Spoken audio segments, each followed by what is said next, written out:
नमस्कार दोस्तों, स्वागत है आपका हमारे चैनल पे। मेरा नाम है अनंत सिंह और आज हम बात करने वाले हैं यूएस ईरान पीस डील के बारे में। कौन इस डील से बाहर रखा जा रहा है और क्यों ये डील लंबे समय तक टिकने नहीं वाली है। क्यों इस वॉर में जो पार्टीज इन्वॉल्व थी उनमें से एक इम्पॉर्टेंट पार्टी यानी इसराइल इस डील से बाहर रखी जा रही है। ना ही बेंजामिन नेतन्याहू इस डील से रिलेटेड कहीं पे भी दिखे हैं, ना ही इसराइल का कोई रिप्रेजेंटेटिव यहाँ पे आता दिखा है।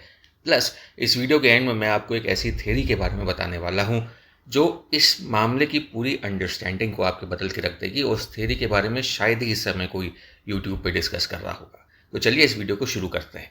सबसे पहले हम ये समझेंगे कि असल मुद्दा क्या है और कॉन्टेक्स्ट क्या है।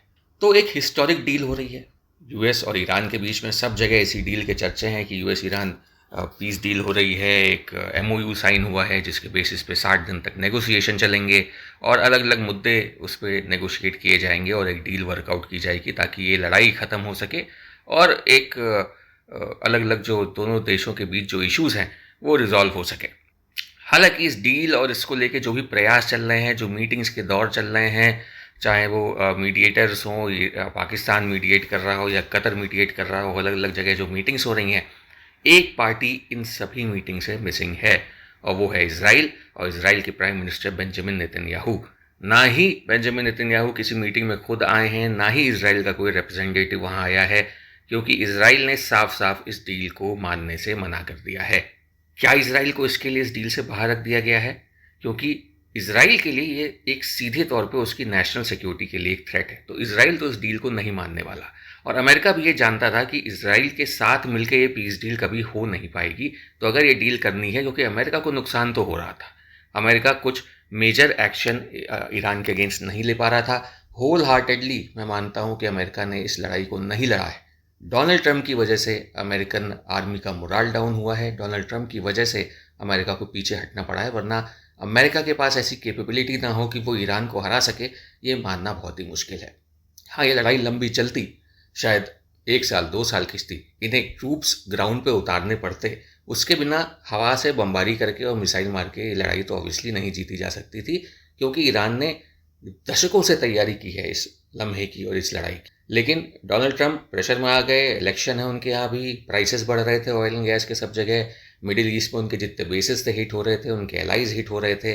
तो ईरान की स्ट्रेटजी बहुत ही बेहतरीन थी। हर तरफ से अमेरिका के ऊपर प्रेशर क्रिएट हुआ, उनके एलाइज की तरफ से जो ऑयल एंड गैस के प्राइसेस बढ़े, उससे इन्फ्लेशन होने लग गया, उनके देश में भी महंगाई बढ़ गई, प्लस इलेक्शंस आ रहे थे। तो टाइमिंग भी इनकी इस वॉर को शुरू करने की गलत थी। इलेक्शंस हो जाने के बाद इन्हें ये काम शुरू करना चाहिए था। शायद ये बहुत ही कॉन्फिडेंट थे कि हम जल्दी इस मैटर को निपटा लेंगे, लेकिन ऐसा हुआ नहीं और इन सब प्रेशर्स की वजह से यूएस को कहीं ना कहीं मजबूर होना पड़ा इस पूरी लड़ाई से पीछे हटने के लिए। और इसराइल के रहते वो पीछे नहीं हट पाते, इसलिए उन्होंने पूरी तरह से इसराइल को साइडलाइन करना ही सही समझा और अपने और ईरान के बीच नेगोशिएट करके डील वील करके वो यहाँ से निकलने की सोच रहे हैं। लेकिन जो कोर इशू है वो सिर्फ यूएस ईरान का रिलेशंस नहीं है, बल्कि एक कॉम्प्लेक्स ट्रायंगुलर कॉन्फ्लिक्ट है जिसमें इसराइल भी उसका एक हिस्सा है। और जब तक आप इसराइल के कंसर्न्स को जेन्युइनली एड्रेस नहीं करते, तब तक कभी भी इस कॉन्फ्लिक्ट का प्रॉपर एंड नहीं हो सकता। अब हम इस कॉन्फ्लिक्ट को लेकर इसराइल के पर्सपेक्टिव को समझने की कोशिश करते हैं। तो सीधी सी बात है, इसराइल ईरान को एक एग्जिस्टेंशियल थ्रेट के तौर पे देखता है। इसराइल ये मानता है कि अगर ईरान में ये रजीम रहेगी, ईरान में इस तरह के की रेडिकलाइज सोसाइटी रहेगी और जो उनका अभी एजेंडा है डेथ टू इसराइल और डेथ टू अमेरिका का, ये एजेंडा को लेके वो चलेंगे तो ईरान इसराइल के लिए एग्जिस्टेंशियल थ्रेट है। ईरान कह चुका है, भले ही ईरान पब्लिक फोरम्स पे ऐसा कहता हो कि हम सिर्फ पीसफुल पर्पसेस के लिए न्यूक्लियर पावर को यूज़ कर रहे हैं, लेकिन ऐसा नहीं है। आपको सिर्फ बिजली बनानी होती है तो न्यूक्लियर आप यूरेनियम को 5-6% तक एनरिच करते हैं, बिजली बन जाती है, उससे ज़्यादा एनरिच करने की ज़रूरत नहीं है। 60-70% एनरिच यूरेनियम आपके पास रखा है तो ऑब्वियसली सबको पता है कि आपको न्यूक्लियर बॉम्ब बनाना है। और इंटरनल नारों में और जुलूसों में इस बात साफ साफ कही जा चुकी है, कई बार कही जा चुकी है कि जब भी वो बम बनाएंगे सबसे पहले वो इसराइल के ऊपर डालेंगे। छोटा सा देश है, एक बम गिर गया उसके ऊपर, इसराइल का खेल खत्म है। तो इसराइल के लिए ईरान के पास न्यूक्लियर बॉम्ब आ जाना, ये इसराइल के लिए जेन्युइनली एक एग्जिस्टेंशियल थ्रेट है, उनके लिए जीने मरने की बात है भाई। तो वो क्यों कोई डील मान के चलेंगे और ईरान को ढिलाई दे देंगे कि ठीक है भैया आप यूरेनियम रख लो, बम बना। उनको पता है कल को बम बना तो उनके ऊपर ही गिरेगा। तो इजराइल तो ऑब्वियसली इसको मानने वाला नहीं है, और इसलिए इजराइल का पर्सपेक्टिव इस कॉन्फ्लिक्ट में बहुत इंपॉर्टेंट है। यही नहीं, इजराइल ईरान को तो एग्जिस्टेंशियल थ्रेट मानता ही है, लेकिन उसके जो प्रॉक्सीज हैं हिजबुल्ला, हमास और हूथी, इनको भी एक मेजर स्ट्रेटेजिक थ्रेट मानता है। न्यूक्लियर वेपन्स के बिना भी ईरान ने लगातार इन टेररिस्ट ऑर्गेनाइजेशंस को सपोर्ट किया है, चाहे वो हिजबुल्ला हो, हमास हो, हूथी हो, और ये इंश्योर किया है कि इजराइल एक फॉरएवर वॉर की सिनेरियो में फंसा रहे। कभी वो हमास से लड़ रहा है, अभी देखिए 2-2.5 साल से इजराइल लड़ ही रहा है। गाज़ा में हमास से लड़ रहा था, फिर अभी लेबनान में हिजबुल्ला से लड़ रहा है, फिर हूथी बीच से मिसाइल मार दिया करते हैं। अगर वो लड़ाई रोकता है तो फिर हिजबुल्ला वाले मिसाइल रॉकेट मारना शुरू कर देते हैं।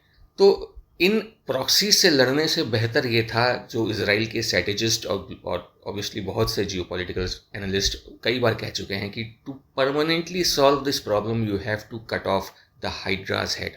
हाइड्रा कई सर वाला एक ड्रैगन होता है या सांप होता है, तो जो उसका मेन हेड है, जो सेंटर हेड है, वो आपको काटना ज़रूरी है उसको मारने के लिए। आप उसका एक सर काटते हैं तो 2 सर और निकल आते हैं। तो जो हाइड्रा है इसमें, वो ईरान है। ईरान के ही सपोर्ट से ये सब आतंकवादी संगठन पनपते हैं, और आप इनको कभी भी पूरी तरह से ख़त्म नहीं कर सकते। आप इनको मारते रहिए, नए लोग रिक्रूट हो जाएंगे। इनकी फंडिंग को काटना ज़रूरी होता है। इनको जो हथियारों का सपोर्ट मिल रहा है, जो पैसे मिल रहे हैं, वो फंडिंग, वो आर्म्स और फाइनेंशियल सपोर्ट, वो काटना ज़रूरी है, और उसके लिए ईरान को सॉर्ट आउट करना इसराइल के लिए ज़रूरी था। लेकिन ईरान एक बड़ा देश है, काफ़ी बड़ा देश है इसराइल के मुकाबले। इसराइल के लिए अकेले पूरे ईरान को मिलिटरीली हरा पाना, ये नेक्स्ट टू इम्पॉसिबल सी चीज़ है। लेकिन ये जब वॉर का सिनेरियो क्रिएट हुआ, तो नेतन्याहू गवर्नमेंट ने इस कॉन्फ्लिक्ट को एक गोल्डन अपॉर्चुनिटी की तौर पे देखा, ईरान का जो इन्फ्लुएंस है और जो थ्रेट है उसको परमानेंटली ख़त्म कर देने के लिए। इसराइल उसके जो प्रॉक्सीज थे उनको तो पहले ही वो डील कर रहा था, तो उसको ये था कि कल को अगर हम ईरान से लड़ेंगे और अगर इनकी प्रॉक्सीज को डील नहीं किया गया तो वो लोग बीच में इंटरफेयर करेंगे और हमारे लिए ईरान से लड़ पाना मुश्किल होगा। तो उसने पहले इनकी प्रॉक्सीज को सॉर्ट आउट किया। हूथी भी काफ़ी दिन तक शांत बैठे रहे, जब तक उन्हें लगा कि अगर हम बीच में कूदे तो मारे जाएंगे। तो ये देख के फिर ईरान पे वॉर का टाइम आया, और उसने कहा कि बस ये प्रॉपर बेस्ट अपॉर्चुनिटी है ईरान को प्रॉपरली सॉर्ट आउट कर देने का, उनकी रेजिम को चेंज कर देने का, टॉप लीडर्स को मार देने का, कोई डेमोक्रेटिकली इलेक्टेड गवर्नमेंट को वहाँ पे बिठा देने का, और ये न्यूक्लियर प्रोग्राम वगैरह इनका बंद करा के यूरेनियम ले लेने का। ये अगर हो जाता तो इसराइल के ऑब्जेक्टिव्स अचीव हो जाते, और इसराइल को जो थ्रेट है ईरान से, वो हमेशा के लिए सॉर्ट आउट हो जाता। इसलिए इसराइल कभी भी पीस में इंटरेस्टेड नहीं रहा है। उसकी सीधी सी स्ट्रेटजी रही थी कि इस मोमेंट पे कैपिटलाइज करने का, इस मोमेंट का, इस मौके का भरपूर फ़ायदा उठाने का, और ईरान के जो थ्रेट है ईरान का, उसे परमानेंटली ख़त्म कर देने का। लेकिन इसमें ट्रंप और नेतन्याहू के बीच का जो डायनेमिक है, जो रिलेशन है, वो भी हमें देखना पड़ेगा। एक कॉम्प्लिकेटेड और स्ट्रेन्ड रिलेशनशिप दिखाई देती है दोनों के बीच में। जहाँ ट्रंप पहले पीस प्राइस करे रहते थे, वहाँ नेतन्याहू ने उनको कहीं ना कहीं समझा बुझा के और फोर्स करके, और ये भी माना जाता है कि एप्स्टीन फाइल्स निकलने के ठीक बाद ईरान की युद्ध शुरू हुआ, तो कहीं ना कहीं क्या इसराइल का इसमें हाथ था कि एप्स्टीन फाइल्स लीक की जाएं और ट्रंप का नाम उसमें लाया जाए, तो ट्रंप को मजबूर होना पड़े कि इस पूरे मुद्दे से जनता का ध्यान हटाने के लिए उसे इसराइल के साथ इस युद्ध में कूदना पड़े। और शायद इसराइल ने इस तरह का दबाव ट्रंप पे बनाया, हो सकता है ना बनाया हो, मैं सिर्फ एक सर्टेन पॉसिबिलिटी को यहाँ पर एनालाइज कर रहा हूँ। तो ये दोनों के बीच का जो रिलेशन है वो टफ रहा है। ट्रंप उतने इंटरेस्टेड नहीं रहते हैं लड़ाई करने में। ये टैरिफ और ट्रेड और डील और लोगों को पोक करना, परेशान करना, लोगों की बेइज्जती करना, युद्ध करने का, लड़ाई करने का जज्बा डोनाल्ड ट्रंप में मुझे नहीं दिखा। American army is fully capable. मैं ये नहीं कहूँगा कि अमेरिकन आर्मी हार गई है, बट डोनाल्ड ट्रंप की वजह से, उनकी स्ट्रैटेजीज़ की वजह से, उनकी पॉलिसीज़ की वजह से और उनके चिकन आउट होने की वजह से अमेरिका इस लड़ाई से पीछे हटा है। यही नहीं, न्यूयॉर्क टाइम्स को दे रहे एक इंटरव्यू में प्रेसिडेंट ट्रंप ने बेंजामिन नेतन्याहू के बारे में ये भी कहा कि Netanyahu is a very difficult personality, is very difficult to deal with. भाई, नेतन्याहू के देश के सर्वाइवल की बात है, उसके लोगों के सर्वाइवल की बात है। वो अगर आपसे टफली नेगोशिएट नहीं करेगा तो अमेरिका तो ऐसा देश है भाई जिसने आज इसराइल को भी कॉम्प्रोमाइज़ कर दिया, इसराइल के नाम पे भी डील कर ली। तो अमेरिका पे तो भरोसा किया ही नहीं जा सकता, और ये इसराइल भी अब अच्छी तरह से समझता है। ट्रंप ने यह भी कहा था कि अगर नेतन्याहू को उनके मन की करने दी गई तो वो कभी भी इस पीस एफर्ट को कामयाब नहीं होने देंगे। और यूएस एडमिनिस्ट्रेशन का ये मानना है कि इसराइल उनका पार्टनर ना होके बल्कि ये जो डिप्लोमेसी और पीस का रास्ता अमेरिका इस समय चुन रहा है, उस रास्ते में एक रुकावट है। ये वही पार्टनर है जिसने इस युद्ध के शुरुआत में अमेरिका का बढ़ चढ़ के साथ दिया। यही अमेरिकन आर्मी के लोग, स्ट्रेटेजिस्ट और प्लानर्स इसराइल की तारीफ करते नहीं थक रहे थे कि इतना प्रॉपर एग्जीक्यूशन, इतना प्रॉपर प्लानिंग, इतना प्रॉपर कोऑर्डिनेशन उन्होंने अपने किसी और एलाई में नहीं देखा है जितना अच्छा इसराइल की आर्मी ने करके दिखाया है। लेकिन आज जब अमेरिका को अपना चेहरा छुपाने की बात आई, अपनी इज्जत बचाने की बात आई और डील क्रैक करने की बात आई, अपना फ़ायदा दिखा, वहाँ उसने अपने उसी पार्टनर को ऑब्स्टिकल बुलाने में देर नहीं लगाई। तो ये दिखाता है कि पर्सनल और पॉलिटिकल रिलेशनशिप इन दोनों लीडर्स के बीच में कितने ख़राब हो चुके हैं। अब इसराइल इस डील को रिजेक्ट क्यों कर रहा है? सबसे पहले इसराइल ने स्ट्रेटेजिक डिसअप्रूवल किया है। जो टर्म्स एंड कंडीशंस है इस डील की, उसको इसराइल बिल्कुल नहीं मानता कि immediate and permanent cease fire ना सिर्फ ईरान और अमेरिका के बीच में, बल्कि जो लेबनान में एक्शन हिजबुल्लाह के अगेंस्ट इसराइल ले रहा है उसमें भी उसे परमानेंट सीज फायर करना होगा। स्ट्रेट ऑफ हॉर्मुज को पूरी तरह से खोल दिया जाएगा शिपिंग के लिए। ईरान बाद में टोल वगैरह उस पर चार्ज करेगा। अब यही लड़ाई के पहले स्ट्रेट ऑफ हॉर्मुज वैसे भी खुला हुआ था और ईरान तब कोई टोल भी नहीं चार्ज करता था, कोई मिसाइलें उस पर नहीं दागी जाती थी। लेकिन खैर अब डोनाल्ड ट्रंप की कृपा से ये भी हो गया। ना ही आप युद्ध जीत पाए, ना ही उनका यूरेनियम ले पाए, और बल्कि 4 दस्तके दुनिया के सर पर और लाद के चले गए। और नेगोशिएशन होते रहेंगे ईरान के फ्यूचर न्यूक्लियर प्रोग्राम को लेके। ईरान और यूएस की जो डील है 100% इसराइल इसके अगेंस्ट है। इसराइल इस डील को एक्सेप्ट करने से साफ मना कर चुका है, क्योंकि उसका मानना है कि ईरान की जो रजीम है उनके न्यूक्लियर एम्बिशंस अभी भी कायम है। और आप कुछ भी डील कर लें, आप कोई भी बात आपस में कर लें, ईरान अपने न्यूक्लियर एम्बिशन को पूरा करने से नहीं रुकेगा। ईरान अपने न्यूक्लियर बॉम्ब को बनाने से नहीं रुकेगा। और अब जब आप उस पर हमला करके पीछे हट गए हैं तो ईरान और डर गया है। ईरान तो सोचेगा भाई अगर हमारे पास हमारी मिसाइलें और ये ना होती तो ये तो हमको रौंद दिए होते, तो अब तो हमें न्यूक्लियर बम भी बना लेना चाहिए ताकि कल को ये हम पे ये वाला हमला भी ना कर पाए। तो अपनी सिक्योरिटी को इंश्योर करने के लिए अब ईरान और ज़्यादा मेहनत, जज्बे और तेज़ी के साथ न्यूक्लियर बम बनाना चाहेगा। इस डील को इसराइल एक टेम्प्रेरी बैंडेड की तरह देखता है, जो मौका देगा ईरान को वापस से अपने पैरों पर खड़ा होने का, वापस से रीबिल्ड करने का, क्योंकि इस डील के थ्रू ईरान को बहुत सारे पैसे मिलने वाले हैं। जो मॉनेटरी कॉन्स्ट्रेंट से, फाइनेंशियल कॉन्स्ट्रेंट से, जो सैंक्शंस थे ईरान के ऊपर, वो हटने वाले हैं। तो ईरान बहुत ज़्यादा ताकतवर होने वाला है। उसके ऊपर सैंक्शन हट जाएंगे, उसके पास बहुत सारे फंड्स आ जाएंगे। इससे ईरान बहुत ताकतवर होगा और इन सारे फंड्स को डाइवर्ट करेगा, वापस से अपनी प्रॉक्सीज को खड़ा करेगा, और इजराइल की सिचुएशन बहुत ज़्यादा मुश्किल होने वाली है आने वाले समय में। इसके अलावा नेतन्याहू के ऊपर बहुत सारा पॉलिटिकल प्रेशर भी है। इजराइल में हमेशा एक कोलिशन गवर्नमेंट ही बन पाती है। कोई सिंगल गवर्नमेंट कभी भी कोई सिंगल पार्टी कभी भी अपनी गवर्नमेंट नहीं बना पाती है। और इनकी डोमेस्टिक पॉलिटिक्स में हार्ड लाइनर्स भरे पड़े, डोमिनेट करते हैं हार्ड लाइनर्स, और हर कोई एक दूसरे से कॉम्पीट करता है कि कौन कितना ज़्यादा टफली एक्ट कर सकता है अपने एनिमीज़ के साथ, कौन कितना ज़्यादा कड़ा है, कौन इजराइल को बचाने में कितना ज़्यादा सक्षम है और इजराइल के दुश्मनों को पनिश करने में कितना ज़्यादा सक्सेसफुल है। इसको लेके सबके बीच कंपटीशन बना रहता है। और इसलिए अगर नेतन्याहू इस डील को एक्सेप्ट कर लेंगे तो उन्हें सॉफ्ट माना जाएगा, उन्हें वीक माना जाएगा। उनके खुद के एलाइज जो इस समय उनकी सरकार को समर्थन देते हैं वो उनका साथ छोड़ देंगे और नेतन्याहू की सरकार इस वजह से गिर भी सकती है।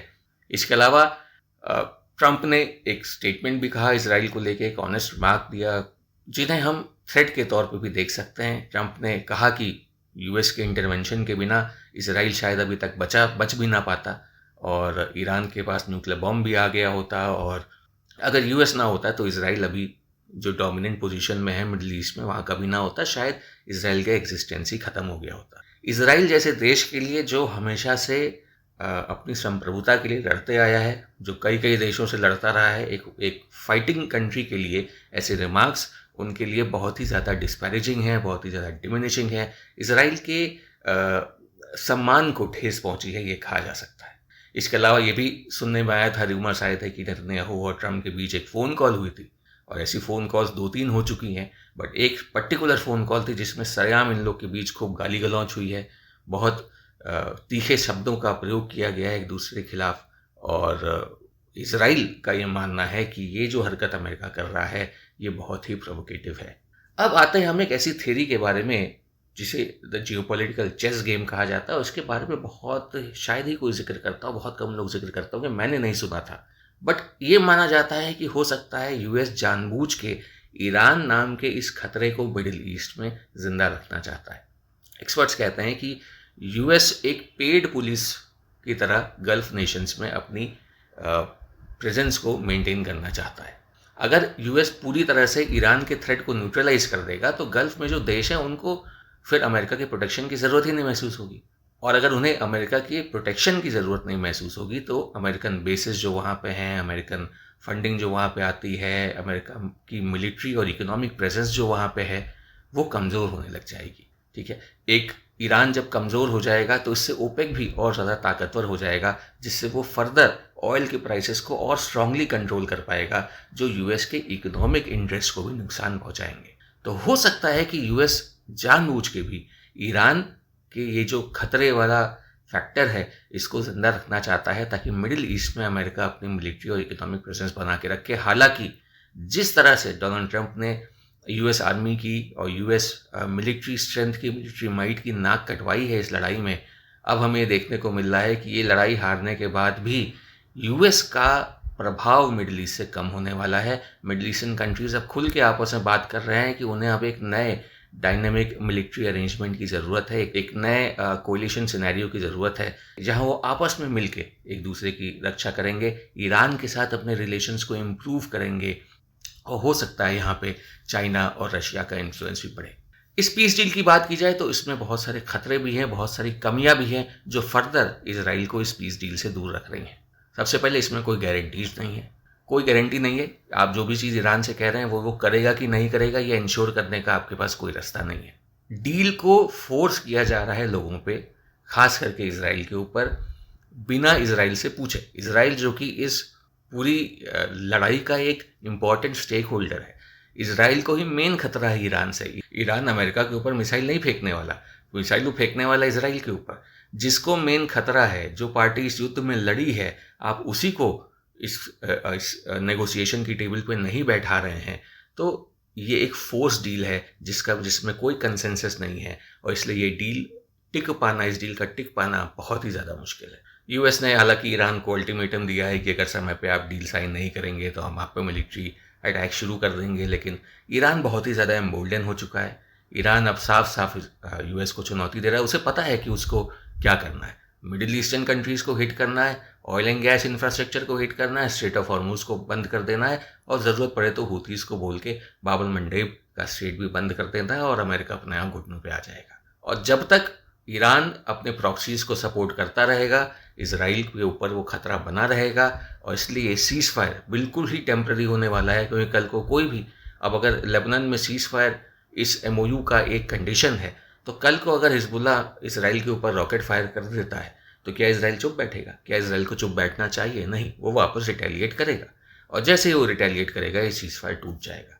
तो ये सीज फायर बिल्कुल भी परमानेंट नहीं है, ये तरीका है समय बाई करने का। चाहे वो ईरान अपने लिए समय बाई करना चाह रहा हो, या वो अमेरिका अपने लिए समय बाई करना चाह रहा हो, ईरान खुद को रीबिल्ड करना चाह रहा हो, नई मिसाइल्स लगाना चाह रहा हो, या जल्दी जल्दी में कोई डर्टी बॉम्ब प्रिपेयर करना चाह रहा हो, या अमेरिका अपने यहाँ इलेक्शंस का ख़त्म हो जाने का इंतज़ार कर रहा हो, ऐसा लग रहा है कि दोनों ही पार्टीज़ समय काटना चाह रही हैं। They are trying to buy time, and in all my understanding and belief ये लड़ाई वापस शुरू होने वाली है। अमेरिका में इलेक्शंस खत्म होते होते इस लड़ाई का वापस शुरू होना तय है। भले ही अमेरिका इस लड़ाई को शुरू ना करे, इसराइल इस लड़ाई को शुरू करे, लेकिन ये लड़ाई खत्म नहीं होगी। This deal is a failure of diplomacy. US ने ये डील साइन की है, लेकिन सिर्फ अपने स्ट्रैटेजिक इंटरेस्ट को देखते हुए, जिसको लेकर इसराइल बेहद ज़्यादा नाखुश है, और इसलिए इस डील को एक प्रोडक्ट माना जा रहा है डोमेस्टिक पॉलिटिक्स का और ग्लोबल स्ट्रैटेजी का, ना कि जेन्युइन पीस का। जेन्युइनली पीस की किसी को परवाह नहीं है। कोई भी पार्टी दूसरी पार्टी के कंसर्न्स को समझने को तैयार नहीं है। सब बस अपने टेम्परेरी एडवांटेजेस को देख के इस डील को साइन कर रहे हैं, और इसलिए ये डील लंबे समय तक टिकने वाली नहीं है, क्योंकि फंडामेंटल इश्यूज जो हैं वो अभी भी अनरिजॉल्व्ड है। कोई विन विन सिचुएशन नहीं है, एक स्ट्रेटेजिकली फ्लॉड डील है, और इसलिए कॉन्फ्लिक्ट अनरिजॉल्व्ड है, और इसलिए ये कॉन्फ्लिक्ट वापस से शुरू होगा। आशा करता हूँ आपको वीडियो पसंद आया होगा, कुछ नया जानने और सीखने को मिला होगा। Thank you very much for watching. I will see you on the next one. जय हिंद, जय भारत।